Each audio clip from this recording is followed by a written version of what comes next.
Saat ini, meskipun Wulf tidak memilih untuk bertarung dengan orang-orang percaya di kuil kebijaksanaan, dia masih mengamati secara diam-diam, dan penjadwalan sesekali juga memungkinkan orang-orang percaya di kuil kebijaksanaan untuk mengurangi kerugian mereka sebanyak mungkin. Tapi ini jelas tidak cukup untuk mengubah situasi. Pertempuran ini adalah pertempuran di mana ada beberapa kesenjangan kekuatan antara kedua belah pihak, tetapi ada kesenjangan mutlak dalam kuantitas. Ketika kekuatannya sama dan tingkat penghancuran tidak tercapai, jumlah orang merupakan faktor penting dalam menentukan hasilnya. Wolster dengan jelas melihat dengan jelas bahwa tanpa dukungan kuil kebijaksanaan, kuil ini hanya bisa menyerah, dan hanya bisa memilih untuk melindungi dirinya sendiri pada saat yang berisiko ini, dan tidak ada pilihan lain. Lagi pula, di antara kelompok orang yang terinfeksi yang menyerang mereka, ada juga anggota kuil kebijaksanaan, dan bahkan Diaken dan Templar terlibat. Qin Yichen melirik para sarjana di sekitarnya dan menggelengkan kepalanya tanpa daya. Ini semua sekelompok idiot. Qin Yichen tidak tahan lagi, dan mengutuk dalam hati. Jika Qin Yichen berada di posisi Wolster, dia akan bertahan untuk jangka waktu tertentu, dan setelah melihat dengan jelas bahwa tidak ada dukungan, dia akan segera memilih untuk mundur. Sebuah kuil yang bahkan orang percayanya sendiri tidak mau melindunginya, benar-benar tidak perlu berpegang teguh padanya. Bait suci mendahului keegoisan, dan tidak menyalahkan orang percaya atas keegoisan. Adapun para cendekiawan ini, Qin Yichen merasa bahwa mereka hanyalah sekelompok orang bodoh. Bahkan jika beberapa cendekiawan Anda benar-benar menyembunyikan sebagian dari kekuatan mereka, bahkan jika Anda dapat bersaing dengan orang-orang ini, apa gunanya? Pihak lain adalah karakter kejam yang bahkan berani menyerang kuil kebijaksanaan. Apakah para sarjana ini benar-benar berpikir bahwa mereka dapat bersaing dengan mereka dengan mengandalkan kekuatan di satu bidang bintang? Mundur lebih awal dan mempertahankan kekuatan vital adalah kuncinya. Mata Qin Yichen menyapu kerumunan, dan akhirnya jatuh pada Athena. Secara kebetulan, Athena juga melihat posisi Qin Yichen saat ini, tetapi dia terpesona dan tidak menemukan Qin Yichen, yang berada di antara orang-orang. Terutama karena Athena terlalu percaya diri dengan kekuatannya sendiri. Dia berpikir bahwa jika Star Territory diisolasi, Qin Yichen harus mengiriminya transmisi suara jika dia ingin masuk. Tapi di mana Athena tahu bahwa Qin Yichen menahan keluhannya selama 6 hari dalam ilusi. Qin Yichen tidak hanya menyiapkan sarana untuk menghadapi penghalang iman Athena, tetapi juga menyiapkan beberapa hadiah besar. Melihat satu sama lain, Qin Yichen hanya tersenyum di dalam hatinya. Athena, biarkan aku melihat mengapa kamu sangat menghargai bidang bintang ini. Biarkan aku melihat apakah kamu benar-benar memiliki motif tersembunyi. Mata Qin Yichen dingin. Matanya semakin dekat dengan keributan di telinganya, dan matanya akhirnya jatuh ke medan perang di sampingnya. Dengan serangan yang terinfeksi, anggota Sanctuary of Wisdom kehilangan tempat.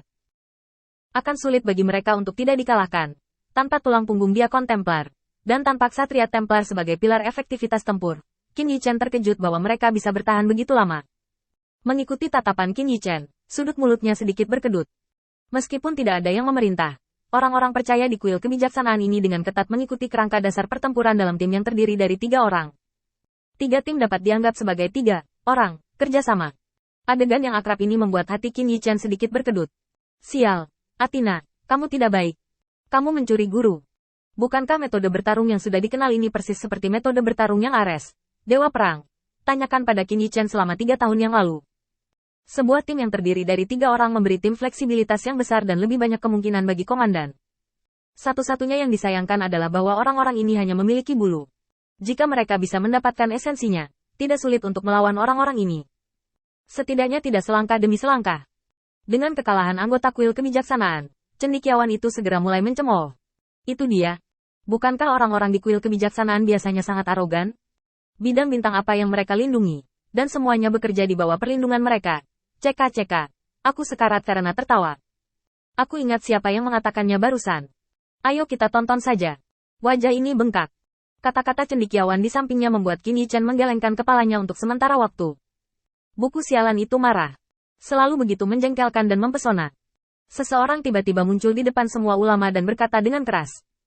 Semuanya, kuil kebijaksanaan akan dikalahkan hari ini. Meskipun aku telah memikirkan adegan kematian orang-orang ini, aku tidak ingin itu terjadi hari ini.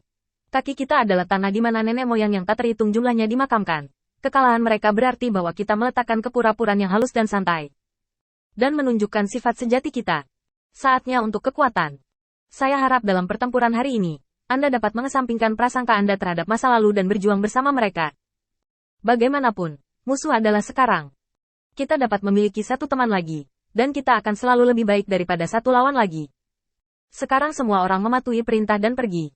Dengan perintah cendekiawan terkemuka, Semua cendekiawan terbang menuju medan perang yang telah ditentukan. Qin Yichen tertegun sejenak, dan sudut matanya berkedut karena marah. Athena ini mencuri guru dan itu saja. Biarkan para sarjana ini mencuri guru dari orang yang mencuri guru. Itu benar-benar operasi boneka, yang membuat Qin Yichen terdiam untuk sementara waktu. Apakah orang-orang ini kecanduan mencuri? Penuh speechless untuk mengikuti perkembangan tim ulama. Saat berikutnya, cahaya merah naik ke langit mulai terlihat. Saya ingin mewarisi ambisi besar para pendahulu kita dan melawan langit lagi dengan pedang. Pensiunkan pemborosan kuil kebijaksanaan. Saksikan para kakek menunjukkan kepadamu apa artinya bertarung. Kalian bertiga, datang dan kalahkan kami. Mulut Qin Yichen berkedut keras. Benar saja, Anda tidak bisa membiarkan para sarjana pergi ke medan perang. Ini hanya omong kosong. Pikiran Qin Yichen bergerak, dan dia langsung mengikuti 4 tim yang akan mengepung. Memutar dan mengepung. Dalam pemahaman Qin Yichen, adalah jalan buntu. Serangan menyelinap dari samping, dan mengubah situasi pertempuran.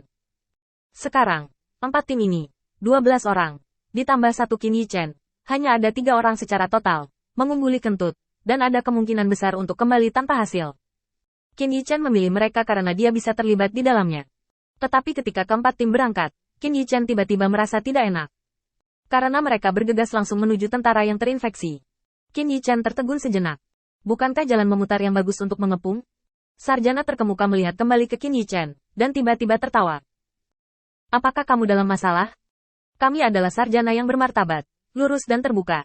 Bagaimana kami bisa melakukan hal kotor seperti itu? Hari ini, kita akan masuk dari depan dan kemudian kembali. Ini adalah jalan memutar yang positif. Qin Yichen hampir memuntahkan seteguk darah tua. Orang baik, mencuri seorang guru dari Athena.